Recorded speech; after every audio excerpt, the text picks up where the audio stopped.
Seguimos con nuestra agenda de hoy en 100 ideas.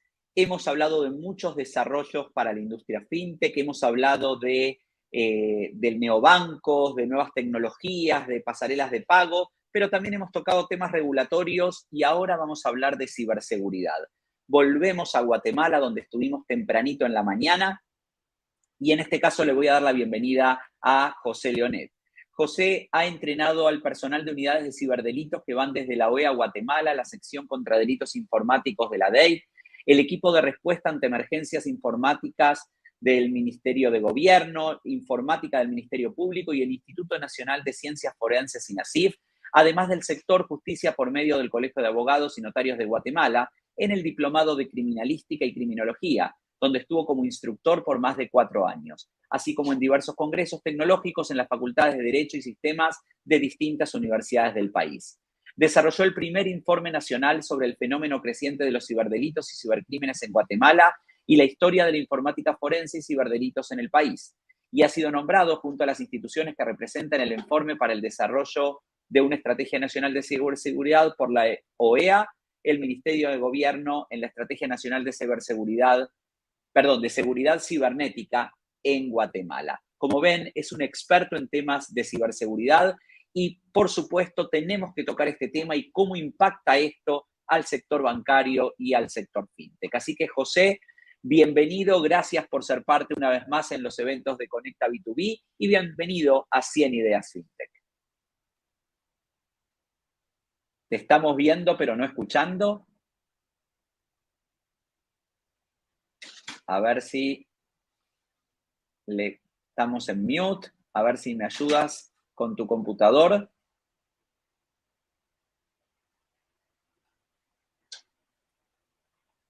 A ver si te escuchamos desde el otro dispositivo que tienes, si no. No, el otro dispositivo no conecta. Le tienes que quitar el mute. Ahí te vemos bien, pero no te escuchamos aún. Okay, ahí ya se escucha. Vamos a ver, ahí sí me escuchas. Se escucha perdido. Ok, excelente. Nos pasamos aquí al cableado. Excelente. Perfecto. Muchísimas gracias, Marcelo, por todo el apoyo y para mí pues es un gusto estar con ustedes por acá. Gracias por la invitación. Un placer y la audiencia es tuya en este momento. Ok, vamos a comenzar. Todo lo que voy hablando por acá tiene un código QR que pueden ir escaneando. Ahí están los enlaces, están los contenidos. Y voy a tratar de, como dijo mi antecesor, ser lo más breve porque es ciberseguridad y son muchísimos temas. De las 10 ideas que tengo planteadas para acá, comenzaríamos con uno de los grandes problemas que tenemos dentro del sector bancario, que es los malware dentro de la banca móvil. Las amenazas de ingeniería social, que siguen siendo otro de los tentáculos más grandes que tienen los ciberdelincuentes. Actualmente las pólizas de seguro cibernético, que son pocas las que se aplican en Latinoamérica, por el tema de estafas hacia cuentas, entonces los ciberdelincuentes están viendo en esto un nicho para seguir haciendo más ataques y autoatacarse con cuentas que estos tengan dentro de las instituciones bancarias. La tecnología deepfake hoy en día se nos está volviendo un gran dolor de cabeza, principalmente por los temas de audio, que pueden ser completamente modificados solamente con tener un patrón vocal, es decir, tener parte de la fonética de una persona, ya a través de una transcripción se puede hacer todo un diálogo completo y eso es un gran reto que se tiene para la parte de estafas dentro de la banca a nivel mundial. Los dispositivos expuestos a la IoT, que sigue siendo otro problema a nivel mundial, los ataques de phishing, que bueno, día tras día nos inundan los correos electrónicos junto con el spam, la divulgación de incidentes cibernéticos que aquí es necesario. Yo siempre digo que los ciberdelincuentes están más organizados que las mismas fuerzas de seguridad y que las instituciones, porque comparten información. Nosotros en el área de tecnología hablamos de inteligencia de amenaza y lo que menos hacemos es compartir la inteligencia con otras instituciones. Hacemos la inteligencia de la amenaza, pero como tal no hablamos con otras instituciones. En muchos países existe el pánico financiero, entonces se prohíbe de que se hablen y se divulguen ciertas informaciones que puedan causar algún tipo de daño a la economía del sistema bancario, pero esto va mucho más allá y para poder atacar este flanco es necesaria la inteligencia como tal dentro de los grupos bancarios. Es decir, yo, Banco A, le informo a toda la asociación bancaria que fui víctima de tal tipo de amenaza. Y eso le sirve a los otros bancos para prevenir y saber que dentro de la infraestructura bancaria nacional algo está sucediendo y pueden ir un paso adelante. La suplantación de sitios web bancarios para el robo de información y correo falso, que eso también con la pandemia se incrementaron esos números en Latinoamérica. El riesgo continuo del trabajo remoto. Acordémonos que tenemos una gran infraestructura a nivel bancario, pero en el home office no tenemos esa infraestructura y ahí está el niño haciendo su tarea, está la señora también haciendo sus estudios o trabajando en línea y todos están completamente expuestos. Y por último, las débiles configuraciones en las plataformas de las redes sociales, de la red local, que lo vamos apilando con una serie de software que al final del día siempre esa latencia va a terminar parando en los dispositivos IoT completamente expuestos dentro de la D-Web. Una reflexión rápida y comenzamos puntual sobre el secretario general de Interpol que nos dice: los ciberdelincuentes están desarrollando e impulsando sus ataques a un ritmo alarmante, explotando el miedo y la incertidumbre causada por la inestable situación social y la económica creada por el COVID-19.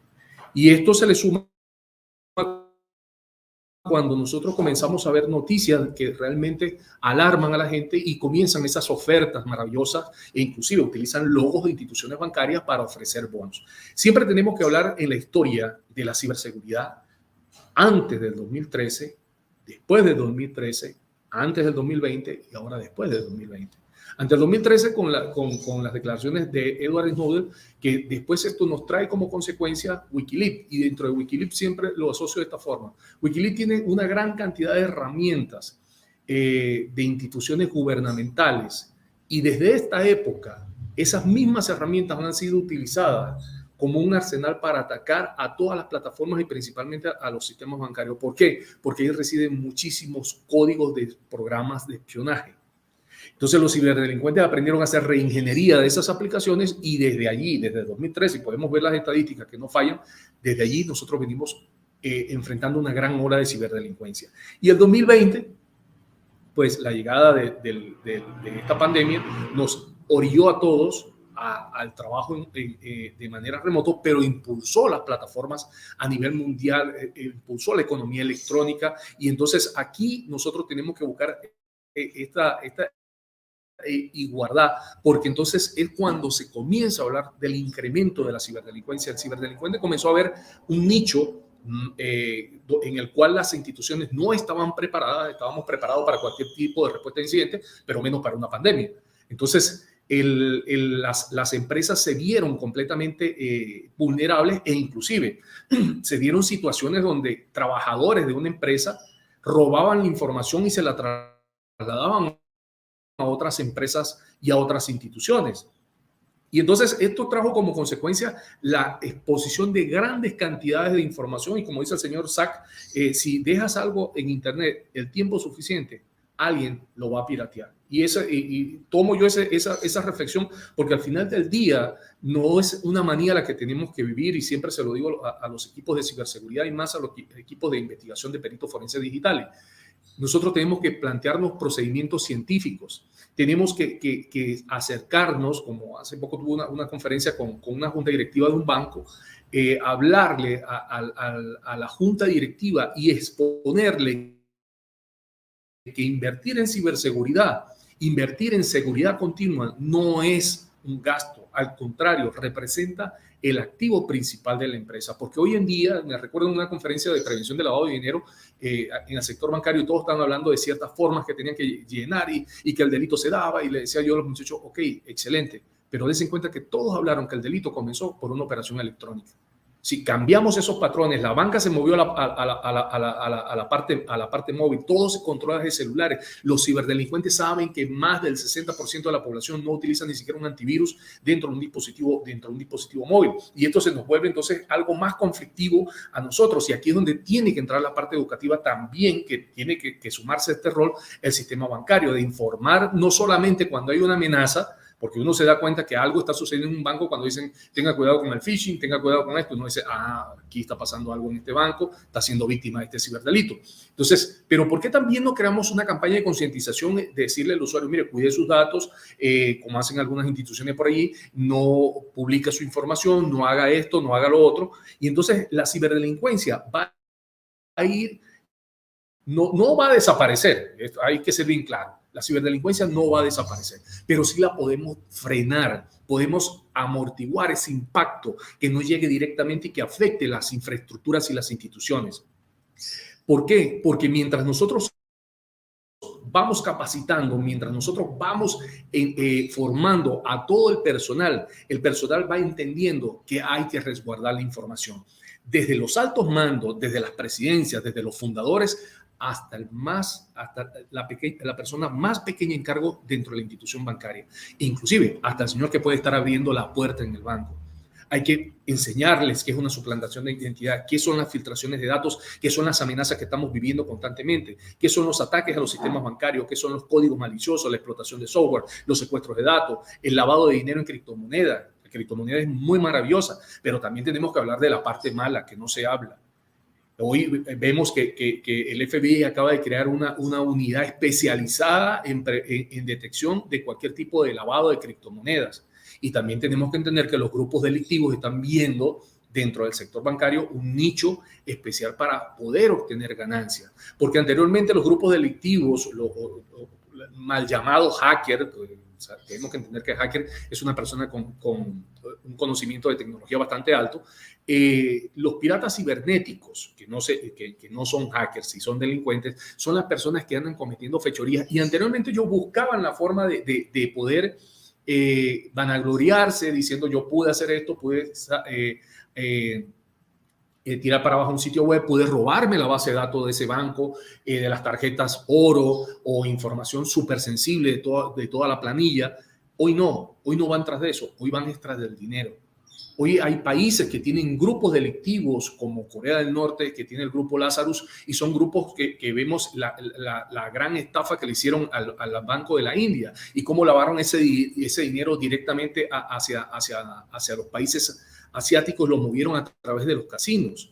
Entonces, la delincuencia consigue suficiente información. Basta solamente que nosotros entremos a internet y ustedes coloquen cómo robar un banco y van a conseguir no solamente textos, no solamente software, van a conseguir videotutoriales explicando de manera correcta cómo falsificar una tarjeta, cómo obtener información, cómo utilizar ingeniería social. Y todo esto está plasmado dentro de un conglomerado que no termina de entender que la información hoy en día ya se volvió un poder y que esa información es accesible a cualquier persona.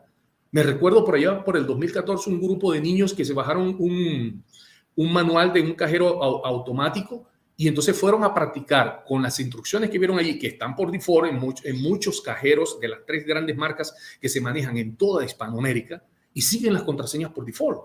Y dicen cómo se tiene que abrir las cajas dispensadoras de dinero, cuáles son las contraseñas para llegar al nivel de administrador. Todo está completamente reflejado ahí. Claro, tenemos que entender que existe un gran dispositivo alrededor, existen cámaras cuando se van a hacer cambios y todo, pero las fallas están allí latentes. Y tenemos que acordarnos que detrás de cada dispositivo que coloquemos siempre va a haber una latencia hacia el Internet de las cosas, y ese dispositivo va a levantar la mano y va a decir, epa, aquí estoy. Y eso va a ser un caldo de cultivo para que los ciberdelincuentes vean en ellos la forma de cómo accesar. Los grupos criminales hoy en día están metidos hasta en las redes sociales y están buscando la forma de cómo contactar a las personas. En cualquier red social, nosotros tenemos que entender que los grupos delictivos están presentes. Y estos mismos grupos delictivos están dándole asesoría a cualquier tipo de persona que quiera aprender Y dentro de ellos están las estafas a través de los engaños, a través de los premios. Otros son seguidores de grupos subversivos como grupos relacionados con terrorismo. Y entonces las personas son al final del día el blanco. El usuario, esa parte débil, es la que se va a ver afectada porque bajo las situaciones que estamos viviendo. Entonces hay gente que tiene necesidad. E inclusive los más cultos me han preguntado, oye, mira, José, ¿eso es cierto de que están dando un premio de $1 millón? Al final del día son engaños. Y estos engaños están presentes. Aquí tenemos una conversación de que buenas noches, le estamos contactando del banco tal para informarle que presenta problemas con su cuenta y la persona le manda en el WhatsApp. Esto fue un caso que nos llevó a nosotros al observatorio y le indican que tienen que mandar información si se dan cuenta completamente sensible. La persona le dice, yo no pertenezco a ese banco. Entonces el delincuente le dice, ¿y dónde tiene cuenta usted? Entonces él le dice, del banco B. Entonces, oye, qué pena, lo estamos llamando del banco B, no del banco A. A ese nivel, una persona que realmente desconoce y que cree que Internet es completamente inocente puede caer en las garras de estos grupos delictivos. Pero si eso lo trasladamos a las infraestructuras bancarias, entonces esto se vuelve peor. ¿Por qué? Porque el engaño a través de la ingeniería social sigue siendo la técnica más utilizada para atacar el eslabón más débil, que son los usuarios. A esto, sin necesidad de ir a la dark web, nos vamos a conseguir una gran cantidad de sitios que generan tarjetas de crédito y son datos reales. Ustedes pueden hacer una consulta en internet, en Google, y le van a aparecer 219 millones de sitios web dedicados a generar códigos de tarjetas de crédito reales, sin necesidad de estarnos metiendo en la dark web, sin necesidad de irnos a la dark web. Yéndonos directamente a Telegram, conseguimos grupos de clonación y donde sirven tarjetas de crédito y de débito. Y sin ir muy lejos, hoy en día no necesitamos tampoco ir a la dark web, porque ahora con la versión 3.0 de los sitios Onion, al final le colocamos .ly y nos podemos navegar desde Google o desde cualquier navegador y podemos ver la dark web sin ningún tipo de problema. Y vamos a ver cantidades de sitios dedicados a la compra, venta, tránsito y los negocios maravillosos. Págame $140 y yo te transfiero en un Western, te creo una cuenta por $3,500. Y hay gente que realmente cree en eso. Y hay gente que compra tarjetas clonadas. Además, dan la exclusividad y dan la seguridad de que esa tarjeta, no importa el punto del planeta, llega. Entonces, ¿cuáles son las principales amenazas que nosotros tenemos para ir ya cerrando estos puntos? Las amenazas internas, tenemos los ataques al home banking, el lavado de dinero por medio de criptomonedas, los spear phishing o ataques de suplantación de identidad, los ataques de phishing e ingeniería social que sigue siendo la herramienta perfecta porque la ingeniería social ataca directamente la vulnerabilidad de la persona. El phishing a través de llamadas telefónicas hoy en día con la deepfake a través de inteligencia artificial. La inteligencia artificial nos ayuda mucho. Existen muchas marcas de herramientas de inteligencia artificial muy buenas para el sector bancario, pero vamos a enfrentar, señores, y esto se viene diciendo hace más de 5 años, vamos a enfrentar grupos criminales que van a utilizar inteligencia artificial donde ya no es una persona atacando, son inteligencias artificiales atacando sistemas bancarios, aprendiendo de manera automática y tenemos que estar preparados para ello. Smishing, las campañas de spam van a ser mejoradas. ¿Por qué? Por la inteligencia artificial. La minería de criptomonedas, los troyanos, los virus dirigidos a cajas registradoras, en el caso de los POS, las estafas vía PayPal y pagos de portales de fraudulentos, los robos de token y de sesión, las compras de documentos falsos y la coyotería en línea, que sigue siendo un gran negocio de las compras y venta de datos a nivel mundial. El sistema financiero tiene 10 puntos y esos 10 puntos son la suplantación de sitios web bancarios, la brecha de seguridad en sitios web que tenemos, las falsas apps financieras que hacen que los usuarios caigan. Y siempre eso es bueno porque el usuario, la banca debe de informar y decir, esta es nuestra app oficial, e informar cuáles son los beneficios de la app. No solamente aquí está el producto, consúmalo, sino hoy en día tenemos que informar, hoy en día tenemos que sentar al usuario, inclusive hasta en una venta de un celular hay que sentar al usuario y decirle, mire, este aparatito es maravilloso, pero tenga mucho cuidado porque usted va a salir a un sitio donde hay muchos delincuentes y eso se llama Internet. Los riesgos de los sesgos dentro de los fintech a nivel bancario, porque existe mucha inseguridad. Basta que agarremos Shodan, que coloquemos la palabra bancos y nos vamos a quedar perplejos de ver la cantidad de dispositivos o colocar ATM o colocar palabras claves y vamos a ver la cantidad de fallas que tenemos en las infraestructuras.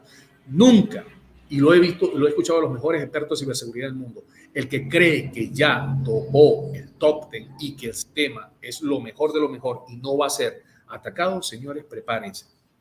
Porque cuando a un ciberdelincuente se le hace difícil entrar a un punto, es cuando entonces más se empeñan en seguir atacando. Las estafas CIOs, nadie habla de las estafas CIOs. Aquí el cambio de plataforma SWIFT automático y el dinero se perdió en una transferencia, más si son criptomonedas. Las debilidades en las configuraciones de las plataformas de las redes locales, las redes, las impresoras en red expuestas.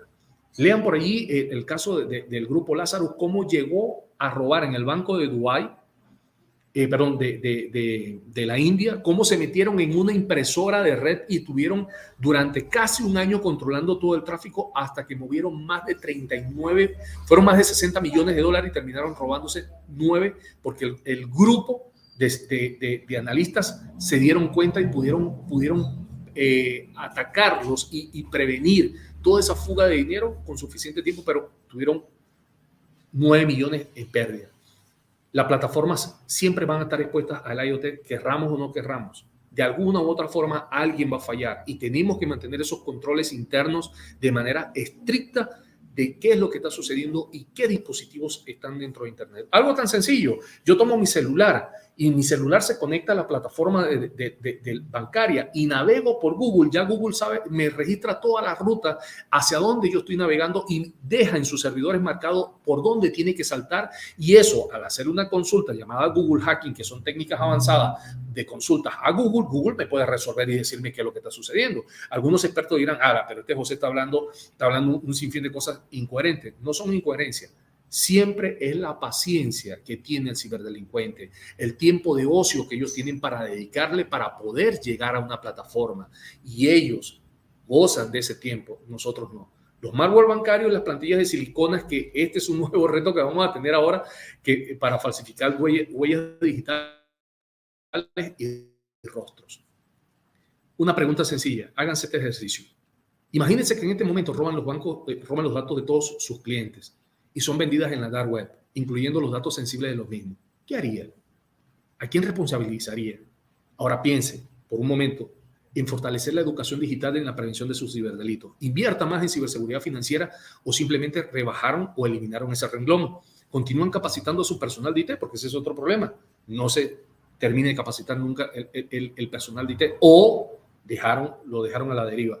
A su personal jurídico lo han entrenado en procesos penales sobre persecuciones nacionales e internacionales. Yo me topé con un caso donde un abogado me dijo que no se podía hacer una persecución internacional por una estafa CIO.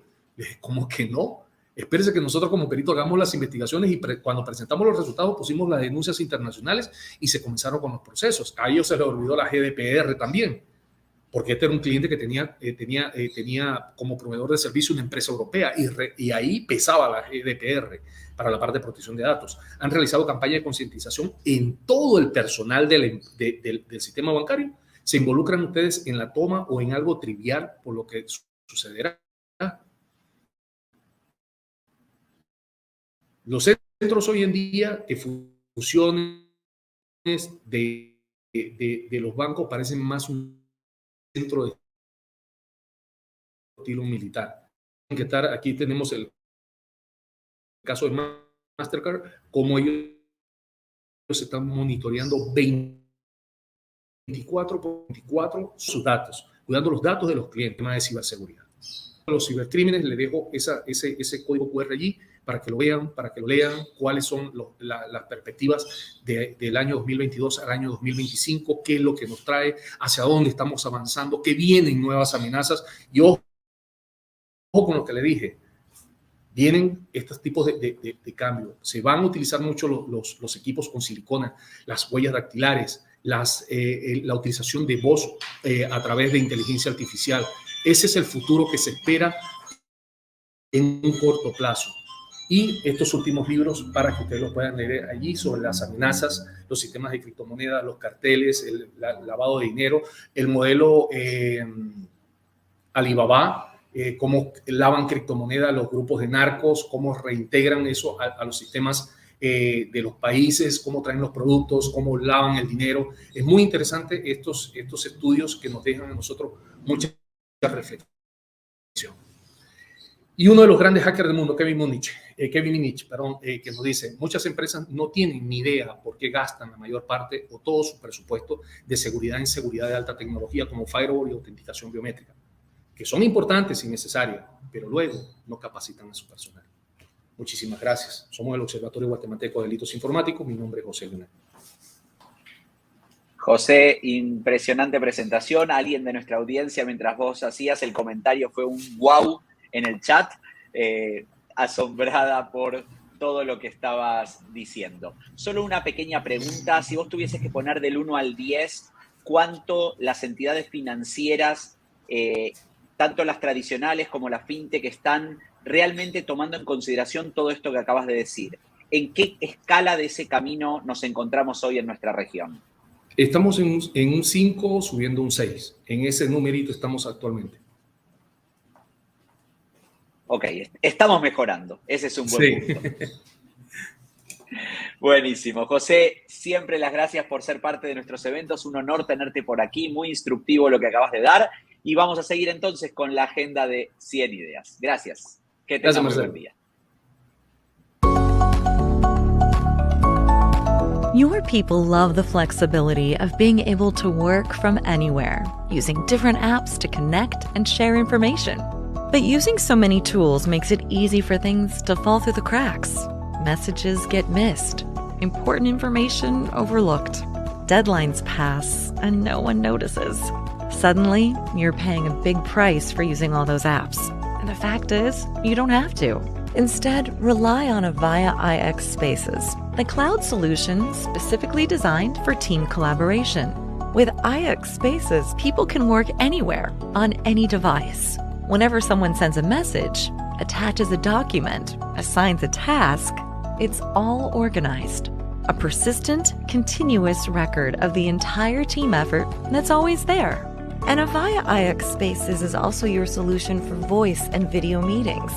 Because it's in the cloud, Avaya IX Spaces is available to anyone, anywhere, anytime. And it works on any device, laptops, phones, tablets. To collaborate with people outside your organization, just send them a link. There's nothing to download. How you use Avaya IX Spaces is up to you, but it's always there, creating a space for people to come together and get things done.